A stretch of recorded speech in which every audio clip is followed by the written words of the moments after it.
দৈনন্দিন জীবনে বিভিন্ন প্রয়োজনে আমাদেরকে আমাদের ছবির ব্যাকগ্রাউন্ড রিমুভ করতে হয়।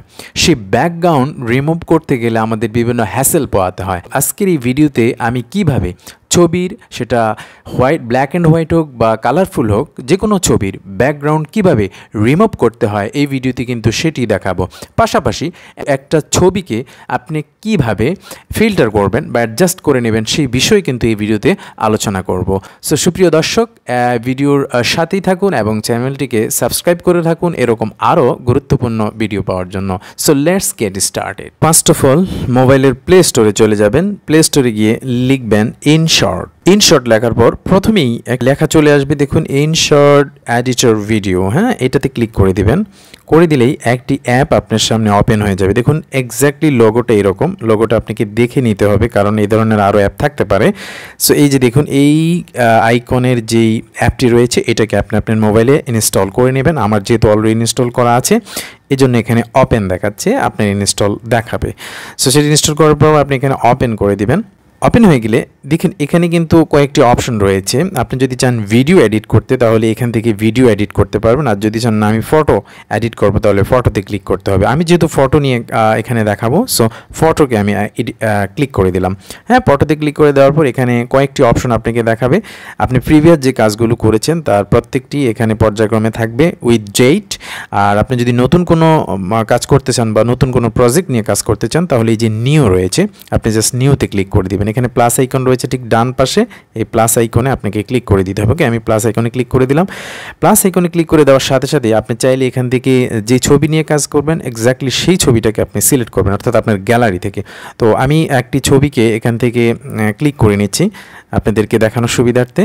আমি এই ছবিটাকে এখানে নিয়ে নিলাম। এখন জাস্ট এই ছবিটাকে আমি একটু ঘষা মাজা করবো, দ্যাট ইজ ফিল্টার করব, হ্যাঁ, মেকআপ করব, তারপরে সেটাকে আমি ব্যাকগ্রাউন্ড রিমুভ করব। সো ভিডিওটি কিন্তু মনোযোগ দিয়ে দেখবেন। তো দেখুন এখানে কিন্তু ক্যানভাস রয়েছে। আপনি কিন্তু আপনার এই ছবিটাকে কোথায় ইউজ করতে চান এবং কতটুকু সাইজ আপনার দরকার জাস্ট এই ক্যানভাসে সিলেক্ট করলেই কিন্তু প্রথমে আপনি সেই কাজটা করতে পারবেন। দেখুন এখানে বিভিন্ন ধরনের অপশন রয়েছে, 1:1, তারপরে আপনি পর্যায়ক্রমে দেখলে 4:5, হ্যাঁ, তারপরে আছে 9:16, 60:9। হ্যাঁ, এভাবে আপনি যদি স্ক্রল করেন লেফট টু রাইট বা রাইট টু লেফট, আপনি পর্যায়ক্রমে সব ধরনের রেশিও এখানে পেয়ে যাবেন। আপনার প্রয়োজনীয় রেশিওটি আপনি এখান থেকে সিলেক্ট করে নেবেন। এটা প্রথমেই করবেন, যেটাকে ক্যানভাস সাইজ বলা হয়। তারপরে আপনি চাইলে ফিল্টার করতে পারেন। এরপরে আপনি আসুন ফিল্টার করবেন। এই যে ফিল্টার, দেখুন ক্যানভাসের পরেই যে অপশনটি রয়েছে সেটা হলো ফিল্টার অপশন। আপনি জাস্ট ফিল্টারে ক্লিক করে দেবেন। ফিল্টারে ক্লিক করে দেওয়ার পর এখানে যে কাজগুলো করতে হবে আপনি চাইলে এখান থেকে অনেক ধরনের ফিচার দিতে পারেন বা সেগুলো দিবেন না, কারণ সেগুলো দিলে আপনার ছবির কোয়ালিটিটা নষ্ট হয়ে যাবে। আপনি যে কাজটা করবেন ফিল্টারটা না করে আপনি অ্যাডজাস্ট আছে, দেখুন ডান পাশে কিন্তু অ্যাডজাস্টমেন্টের একটি অপশন রয়েছে এই ফিল্টারের পাশে, এই যে অ্যাডজাস্ট, হ্যাঁ, এই অ্যাডজাস্ট আপনি ক্লিক করে দেবেন। ওকে, তো আমি অ্যাডজাস্টে ক্লিক করে দিচ্ছি। ক্লিক করে দেওয়ার পর এখানে প্রথমে যে কাজটা আপনাকে করতে হবে যে লাইটনেস বলে একটা বিষয় আছে, দেখুন এখানে দেখুন এই যে লাইটনেস। হ্যাঁ, ওকে, প্রথমে আপনার লাইটনেসের কাজটা করতে পারেন যে আপনি ছবিটা যেখানে শ্যুট করেছেন সেখানে লাইট কেমন ছিল। যদি মনে করেন যে লাইট বেশি থেকে থাকে তাহলে আপনি একটু বাম দিকে স্ক্রল করে আসবেন, দেখুন লাইট কিন্তু পর্যায়ক্রমে কমে যাচ্ছে, হ্যাঁ, ডার্ক হয়ে যাচ্ছে। আর যদি না আপনার ডার্ক স্থানে আপনি নিয়ে থাকেন তাহলে একটু লাইট বাড়াতে পারেন। সেটা ডান দিকে যদি আপনি স্ক্রল করেন, এই যে ডান দিকে টেনে নেন তাহলে কিন্তু সেটা লাইট বেড়ে যাবে। তো আমি যেহেতু আমার লাইট মোটামুটি ঠিক ছিল, আমি জাস্ট 2% একটু বা 3% আমি কমিয়ে দিলাম। হ্যাঁ, এবার দেখুন এখানে কন্ট্রাস্ট রয়েছে। আপনি চাইলে কন্ট্রাস্টটা বাড়িয়ে দিতে পারেন, সেটা ছবিটাকে আরও একটু স্মুথ করে এবং একদম ফ্রেশ করে দেয়। আমি এটাকে বাড়িয়ে কন্ট্রাস্টটাকে, হ্যাঁ, আমার সুবিধা মতো আমি একটা পজিশন নিয়ে নিলাম। আপনি ডানে বামে করলে সেটা প্লাস আর মাইনাস হয়।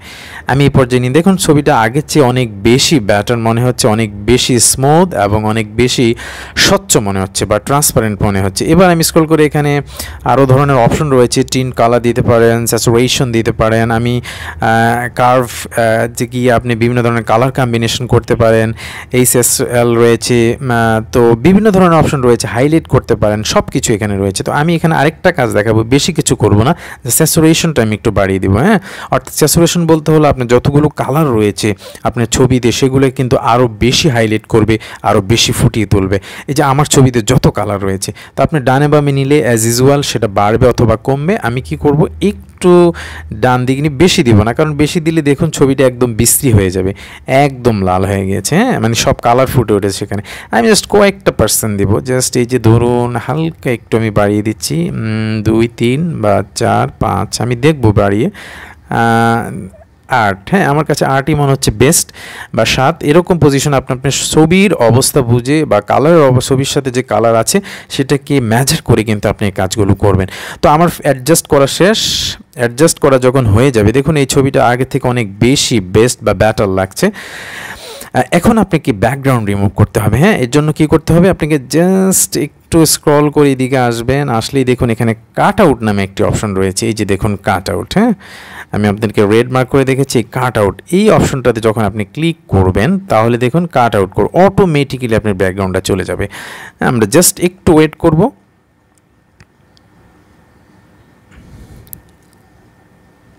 দেখুন এই কয়েক সেকেন্ডের মধ্যে কিন্তু আমার ব্যাকগ্রাউন্ডটা রিমুভ হয়ে গেছে। আপনারা দেখতে পাচ্ছেন ছবির ব্যাকগ্রাউন্ড টোটালি ট্রান্সপারেন্ট, কোনো ব্যাকগ্রাউন্ড নেই এবং ছবিটা খুবই স্মুথলি।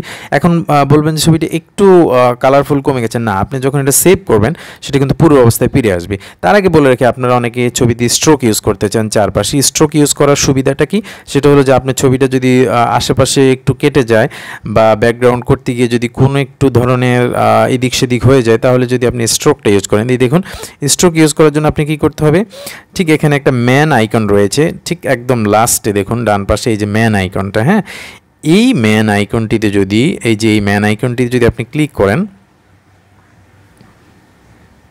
তাহলে দেখুন এখানে বিভিন্ন ধরনের স্ট্রোক আছে। আমি জাস্ট আপনাদেরকে দেখাচ্ছি। এই যে দেখুন স্ট্রোক চলে আসছে, এটাকে চাইলে আপনি প্লাস মাইনাস করে কমাতে পারেন, এই যে কমাতে পারেন, বা আপনি চাইলে আরও নানা ধরনের স্ট্রোক রয়েছে যে ইউজ করতে পারেন, বা এক পাশে স্ট্রোক রয়েছে। হ্যাঁ, এই যে আপনি সেটাকে কমাতে পারেন, এই পাশে নিতে পারেন বা ওই পাশে নিতে পারেন, নানা ধরনের স্ট্রোক আছে, বা আউটলাইন রয়েছে, এটাকে আউটলাইনও বলা হয়, এটা ইউজ করতে পারেন। বাট আমি এখানে কোনো স্ট্রোক ইউজ করবো না, সেজন্য আমি নানে দিয়ে রাখলাম। ওকে, তো যেহেতু আমার আগের ছবিটা আমি মানে এটাকে চেক করে আমি চেকমার্ক করে দিব, আবারও আমি চেকমার্ক করে দিব। দেখুন চেকমার্ক করে দেওয়ার সাথে সাথে আমার পূর্বের অবস্থায় ছবিটা ফিরে এসেছে, অর্থাৎ আমি যেরকমভাবে সেটাকে ফিল্টার বা অ্যাডজাস্টমেন্ট করেছি। এবার সব কাজ হয়ে গেলে উপরের দিকে সেভ নামে একটি বাটন রয়েছে, দেখুন এই যে সেভ বাটন। হ্যাঁ, এই সেভ বাটনে ক্লিক করলে আমার ছবিটা কিন্তু গ্যালারিতে অটোমেটিক্যালি ইনশট নামে একটা ফোল্ডার তৈরি হয়ে সেই ফোল্ডারে সেটা সেভ হয়ে যাবে। ছবিটা এখানে সেভ হয়ে গেছে। তারপর আপনি যে কাজটি করবেন, দেখুন উপরের দিকে এখানে সেভ নামে একটি আইকন রয়েছে, আপনি সেভ আইকনে আবারও ক্লিক করে দিবেন, যাতে এটা আপনি নিশ্চিত হতে পারেন সেভের বিষয়টা। এবার জাস্ট আপনি আপনার গ্যালারিতে চলে যাবেন। গ্যালারিতে আসার পর দেখুন এই যে আপনি যেই ছবিটা কালার করেছেন ঠিক এইটাই সেই ছবি, এই ছবিটাকে আপনি ইউজ করতে পারেন। তো এইভাবেই একটি ছবিকে অ্যাডজাস্ট করে বা ফিল্টার করে সেটাকে আরও বেশি কালারফুল এবং স্মুথ করে আপনি সহজেই ব্যাকগ্রাউন্ড রিমুভ করতে পারেন। That's all.